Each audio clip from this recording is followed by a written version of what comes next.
Where are we starting, Sawyer? The biggest fireworks in the NFL last season was the NFC North, with multiple teams reaching double-digit wins, including the Lions, the Packers, and the Vikings. Oh my. The Bears struggled to figure it out, as they were posed to be a top contender in the division, considering, Caleb Williams coming in, a generational prospect, coming into one of the best situations for a number one overall pick.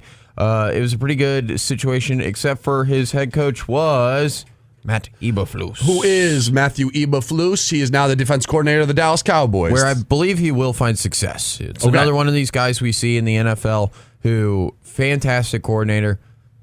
Let's stay there. Okay. Let's stay there.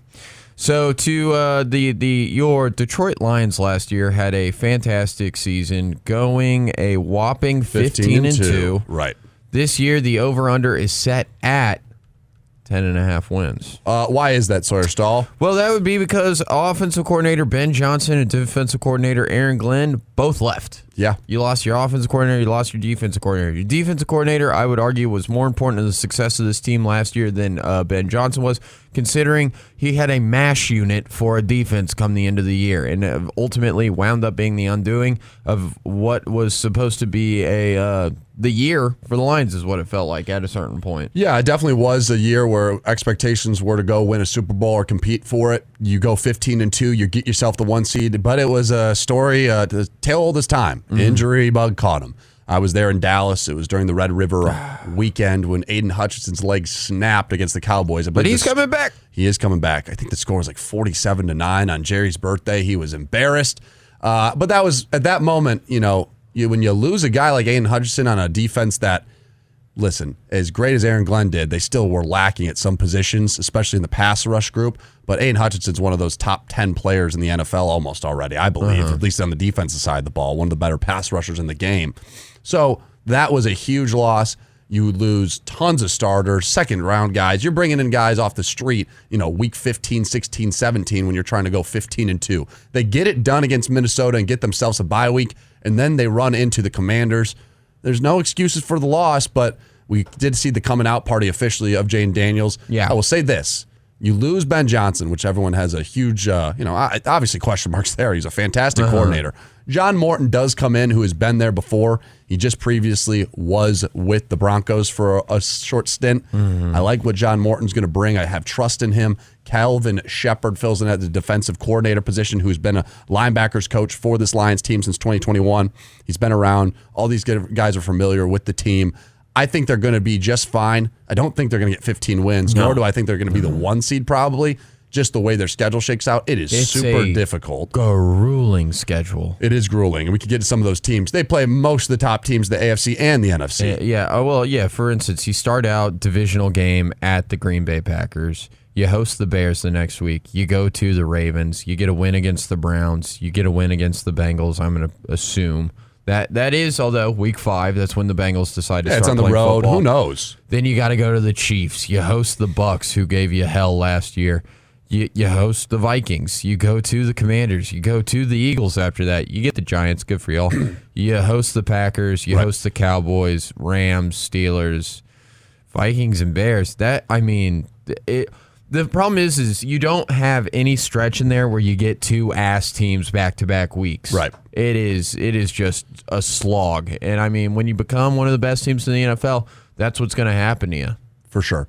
Here's the deal. They go and get a guy like Tyleik Williams out of Ohio State, great defensive tackle I really like. They get Tate Ratledge out of Georgia, who's going to fill in a spot where Frank Ragnow's done. That's your Pro Bowler, possibly a Hall of Fame guy that was on your offensive line for years. He's been injured. He's been banged up. He's focused on his health. And I think that's the smart decision for him to do. Yeah. I like this kid, Isaac Tesla, out of Arkansas, high potential guy, about 6'4". Didn't hear a lot of him at Arkansas just because Arkansas was figuring out this functional offense that they had. This kid is fast, tall, can jump out the gym, jump off the field, whatever you want to say here. And I like some of the other pickups they made as well, getting some guards and offensive production.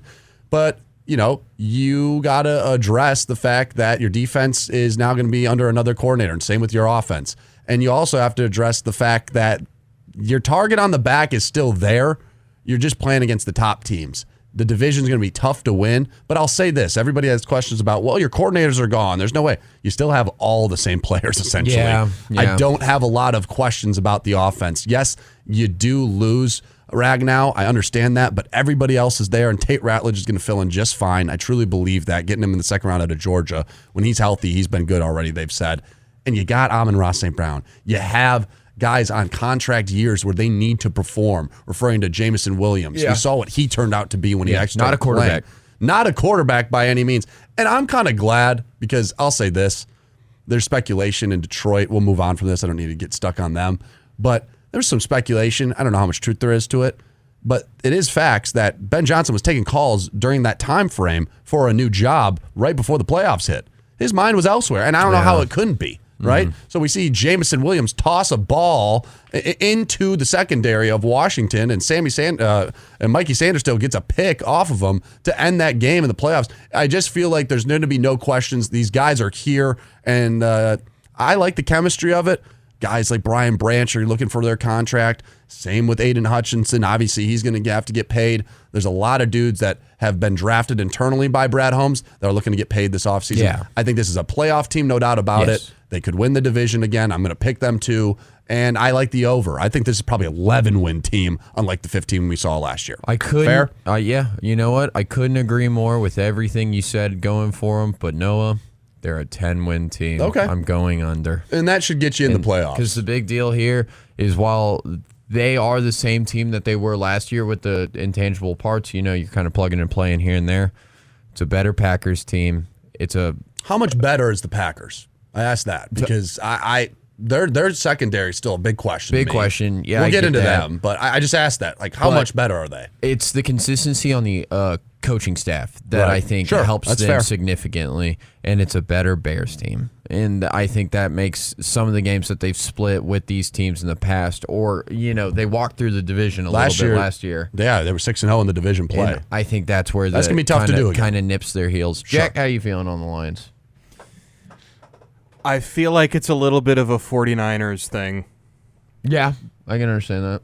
I just feel like you have to retool the entire coaching staff. But, I mean, 11 wins seems very possible. Or Eagles from 2 years ago, where you get the 10 wins, but then all of a sudden you're like, whoa, what the hell happened? I think this is a playoff team, but it is 10.5, you said? 10.5. That's a good number. I'll just say this. Obviously, I'm Vegas biased. does what it's doing. I know. The fact that Aiden Hutchinson's back, you guys have to consider this guy is a monster. Like he is a close to Max Crosby. He is a difference maker. But I will say, being out all last year and they still won 15 games, I get your coordinators are gone. They have a good roster. Brian Branch, year 3. These corners coming in. Reed also, you just picked him up from DJ Reed's out of the team. Reed's good. I mean, there's some really good players that they picked up. Oh, yeah, absolutely. I agree. That's fine. I'm just the one standing on the table. You're the one that said that they're an 11-win team, though. Even. So No. The schedule's very tough. We are splitting a hair here. Yeah. Are we going to be surprised when Dan Campbell actually isn't a good coach? Yes, he's a good coach. See what I mean? Going for it on fourth down, catches him. Yeah, but that's their playing style. It's got them where they've got 15 wins, did it not? They went for it all on fourth down against the Packers. They won that game. I'm sticking with my guns under. All right, Under. fair enough. All right, we got to move a little quick here. Next up is going to be the Packers with the next highest win total, 9.5 wins. Jordan Love continues to kind of ascend. He's also sending his players to the hospital with the way he bombs the ball deep, blowing out knees, throwing into coverage and such aspects. They do get him a new weapon to play with in our gentleman from the 40 acres here, Matthew Golden, who has incredible deep threat speed. The defense, like you said, has questions on the secondary, but it's an incredible staff under Matt LaFleur. I think that this is a 10-win team as well. I'm going to have to take the over at 9.5. I hate their secondary. It's horrible. It's really bad. I like Matthew Golden, but I don't know if he's a wide receiver 1. Christian Watson being out for the whole year is going to hurt them pretty bad. I think he's as talented as anybody in that room. I'll take under 9.5, but I think this is a playoff team. Yeah, another wild card team as they've been the last few years. That's tough at 9 wins. It is. Yeah. I don't think they're going to be great. Jordan Love, my question is, how much better is he going to be this year? Because, listen, you paid the guy already. Health is a question. Obviously, last year he gets hurt in game 1 in Brazil. I think he needs to take it to another level. You just got a first-round wide receiver with Matthew Golden. The defensive pass rush is a question to me. Now, what are the good things is they're very well coached. They do have a solid roster pretty much at every position but the cornerback position. I think their edge rushers need some help. That's for sure. But, I think they're going to be I'd be shocked if they don't have a winning record. I think Green Bay always gets a little bit of extra hype just because of who they are as a franchise. And the fact that LaFleur goes 4-0 in September every year. He does. I'll side with Jack here, which I don't feel great about either. No, you know what? I'll go over. 9.5. This is probably a 10-win team. 10-win team. I think it's just going to. Last year we saw all these teams win a lot of games. I think it's just going to go down a couple, and this will still be a good team in the NFC. The next two teams are both 8.5, and I believe one of them is a 9-win team. That 9-win team for me, due to how ferocious their defense is, the Minnesota Vikings. The Minnesota Vikings lose Sam Darnold, but J.J. McCarthy, who was having a hot preseason and camp until he had the meniscus injury, is coming back.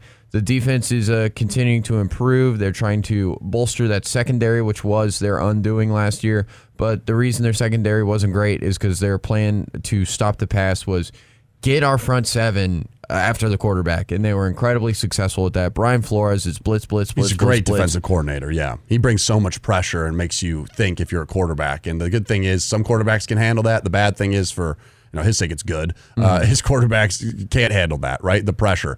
So, you're right, though, Sawyer. They completely added to the defensive line, which they needed to this offseason. They saved money by not signing Sam Darnold, and they were able to go get guys on that D-line. I thought their draft was all right. J.J. McCarthy, as long as he's average, if you're a top 20 quarterback, which not the hardest thing to do when you have Justin Jefferson and you Jordan Addison. Kevin O'Connell is a head coach. Kevin O'Connell is your head coach, completely right. Into a Ferrari, I think this team, I feel better about them winning 10 games even more than the Green Bay Packers. Because as long as J.J. McCarthy can get the ball to the guys that need the ball, which there's a lot of those on this team. You even include T.J. Hawkinson. I think Aaron Jones has showed he's actually been able to hold the ball pretty well for considering his age at the running back position. And Mason Jordan had an awesome. It's Jordan Mason. Jordan Mason had an awesome year over with the Niners when Christian McCaffrey went down. Mm-hmm. So I like what Minnesota's doing. It's on J.J. McCarthy for them to win games because they got the roster to do it. I think they will. So it's another team I'll take the over on. I feel better about their over at 8.5 than Green Bay's over at 9.5. I'm confident. Much better, I actually. do too, and that's where I'm kind of, I can't go 3 overs in this division in that way. But it happens. That's what happened last year, right? Yeah. These three teams hit the over. We saw Minnesota's actually win total was the lowest at like 6.5, and they won 14 games. How much worse are they going to Exactly. Sam Darnold's good. But as long as J.J. McCarthy's half of that, they'll win a lot of games. Are we going to believe that was the real Sam Darnold? Well, we'll see the Sam Darnold with that O-line in Seattle this year. Good Lord. Woof. Now, lastly, the Bears. The Bears add Ben Johnson as a head coach. Caleb Williams could be a star. It's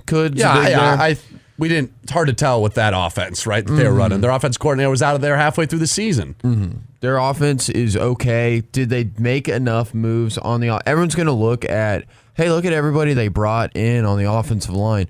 But I think that there will be more answers as to, that's why that team didn't want to re-sign this guy. Looking at you, Joe Thuney. Pretty tough into the season there. Their schedule isn't easy. I think they are better.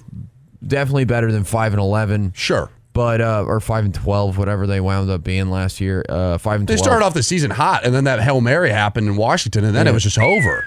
Wind out of the sails. And so I'm going to have to go under for the Chicago Bears. I think they're going to be a better team here, fellas. I do. I think they're probably going to get about to that 7-8 win mark. It's first year for Ben Johnson. I think he's obviously one of the better offensive minds in football, no doubt about it. I'm not questioning that, but it's his first year coaching. You're not just coaching offense. You're coaching your defense. You're coaching all positions. Yeah, you're managing the team. You're managing a team, and let's call it out. The Bears have been pretty dysfunctional. They have gone through a cycle of changing over and over and over. Now, he came from one of the most dysfunctional places ever that turned it around, Detroit, so he's used to this.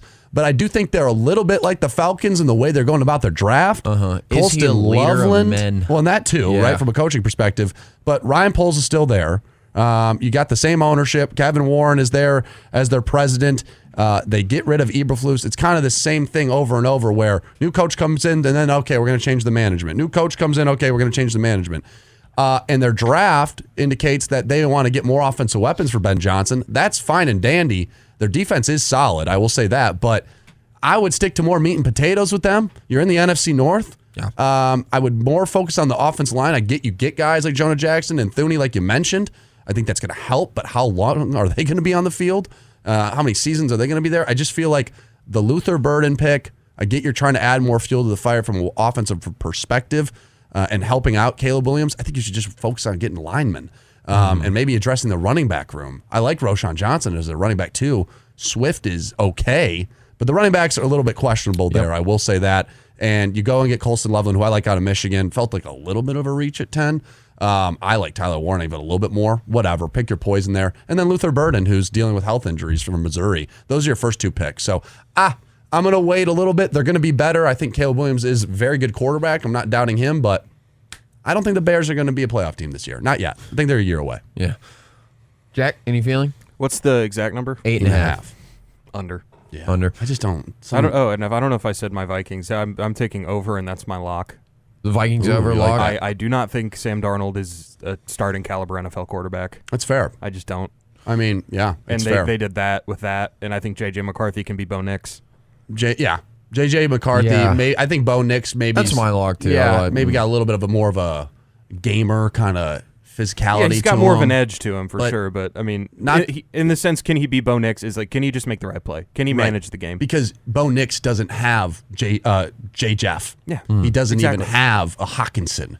He has a guy that. He has Evan Ingram, dude. Well, now. they just got Evan Ingram. Yeah, my man. Oh, Cortland Sutton's pretty great, but Cortland I Sutton agree with your is point. good, but he's not Jay Justin Jefferson. Jefferson. Okay, No, yeah, exactly. So to reiterate, the Lions 10.5. Jack and I went under. Noah went over. Vikings 8.5. We all went over. Jack and I have that as a lock on the season. The Packers 9.5. I'm right on the money. I could go either way. Yeah. Like I would. 9 wins feels about right. They could get 10 or 11 though. I'll stay over just because I'm going to give LaFleur the bump. He's a great coach. Yes, at the bookends of the season is where LaFleur really shines. So Noah and I have the over. Jack has the under, and for the Bears 8.5, we all went under.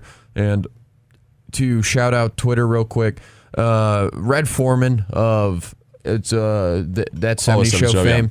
Imagine telling Red Foreman in 1978 in order to watch the Packers play football, he would need to pay for 8 different streaming subscriptions. That's about right.